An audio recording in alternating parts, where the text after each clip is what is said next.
Bom dia. Hoje a nossa aula é sobre função quadrática, tá? Vamos lembrar um pouquinho do que é uma equação de segundo grau, né? Uma equação de segundo grau é quando ela está na forma, né, de AB, bem aqui, ó, bem aqui, ó,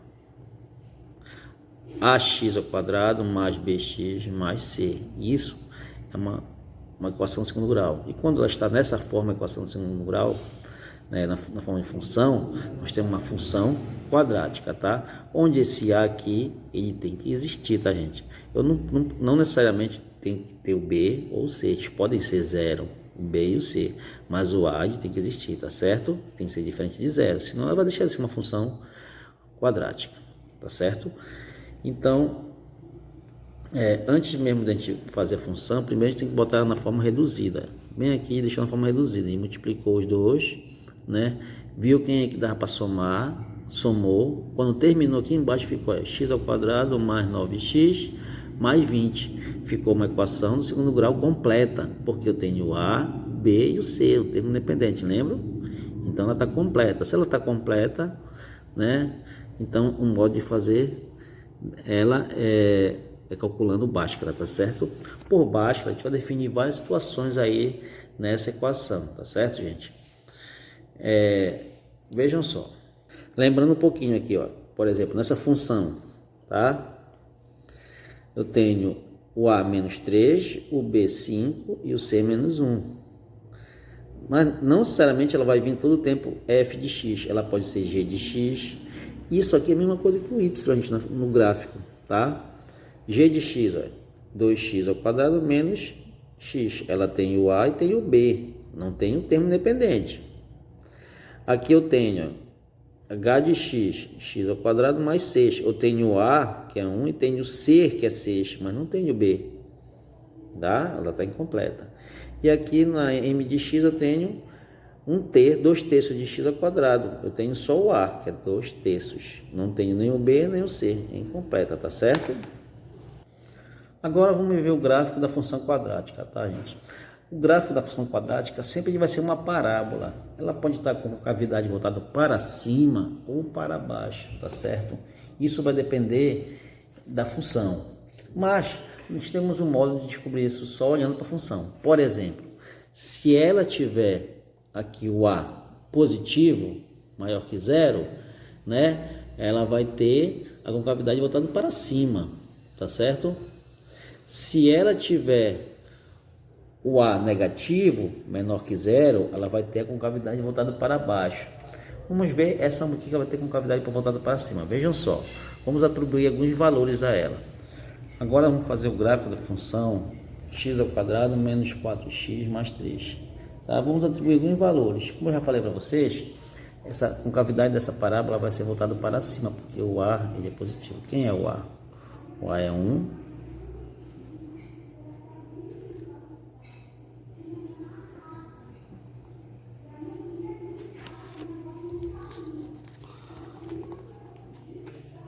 O A é 1, o B é 4 e o C é 3, tá? Então, eu atribuí, né, alguns valores aqui para o x. Por exemplo, eu coloquei x igual a menos 1, y deu 8, que é f de x, né? X igual a 0, y deu 3. X igual a 1, y deu 0. X igual a 2, y deu menos 1. X igual a 3, y deu 0. Eu achei alguns pontos aqui. Então, nesses pontos, eu vou fazer meu gráfico com esses pontos aí, tá? Vou demarcar eles agora. Eu demarquei os pontos aí, ó, né? E vou fazer a minha parábola. Eu vou seguir ela, mas ela sempre vai fazendo uma curvazinha, gente, olha. Fazendo curva, aqui. Aí chega bem aqui o ponto de mínimo e sobe, tá certo? Ela vai fazer uma parábola, tá? Quando ela tiver uma parábola desse jeito, tá, gente? A gente diz que esse ponto aqui é o vértice dela, tá? É o vértice, é o ponto de mínimo. Por que o ponto de mínimo? Também conhecido como ponto de mínimo.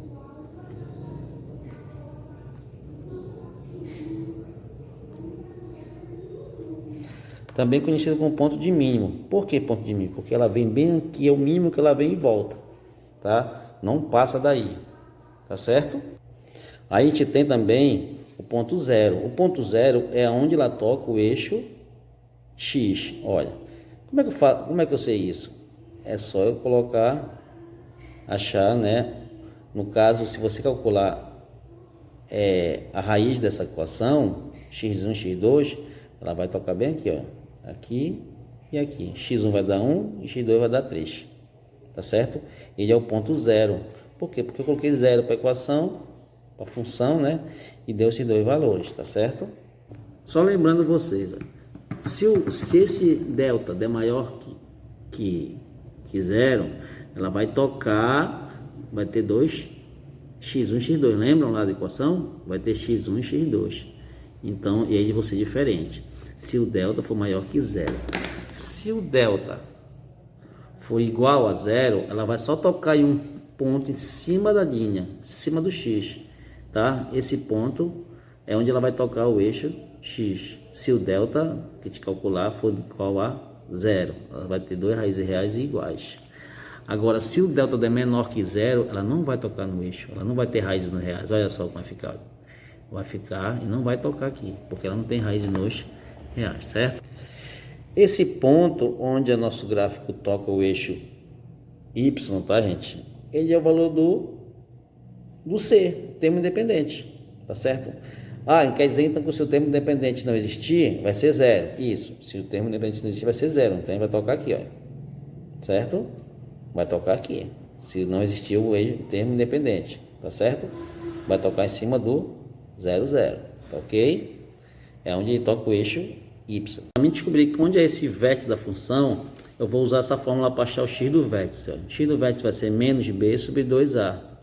E vou calcular. Quem é o b? Menos 4. Então, menos 4 sobre 2 vezes o a. Vai ficar sinais iguais positivos. 4 para 2, 2. Vou pegar esse valor e substituir na função. Olha. Na função x ao quadrado menos 4x mais 3. 2 ao quadrado menos 4 vezes 2 mais 3. 2 ao quadrado é 4, menos 2 vezes 4, 8, mais 3, que vai dar menos 1. Então, o vértice vai ser no ponto 2 no x e 1 no y, certo? Aqui a gente pegou um exemplo, né, que o A é negativo. Veja que ele fez uma parábola, mas com cavidade voltada para baixo, certo? Nesse caso, se a concavidade é voltada para baixo, ela vai ter ponto de máximo. Agora foi com cavidade voltada para cima, teve ponto de mínimo. E esse ponto de máximo ou ponto de mínimo, ele é o vértice, tá certo?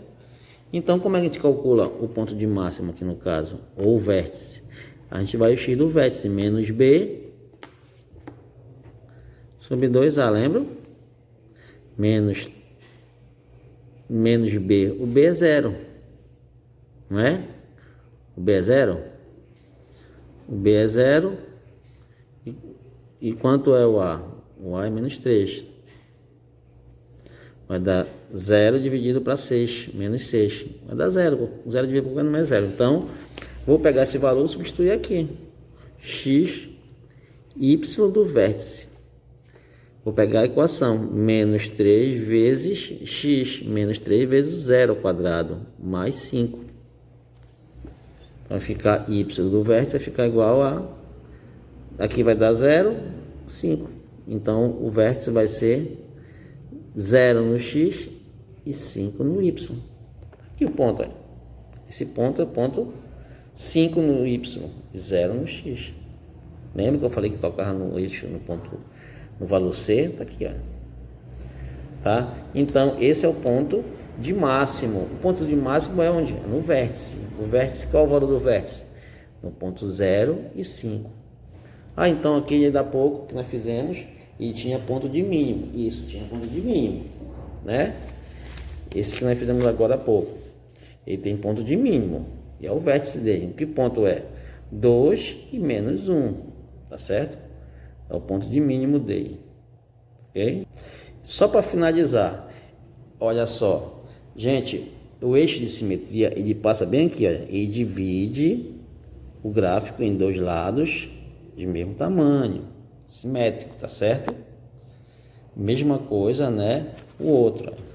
Esse outro, o eixo de simetria dividiu certinho no meio. O eixo Y. Daqui para cá é o mesmo tamanho que daqui para cá. Por quê? Porque o vértice está certo no eixo Y. Ok?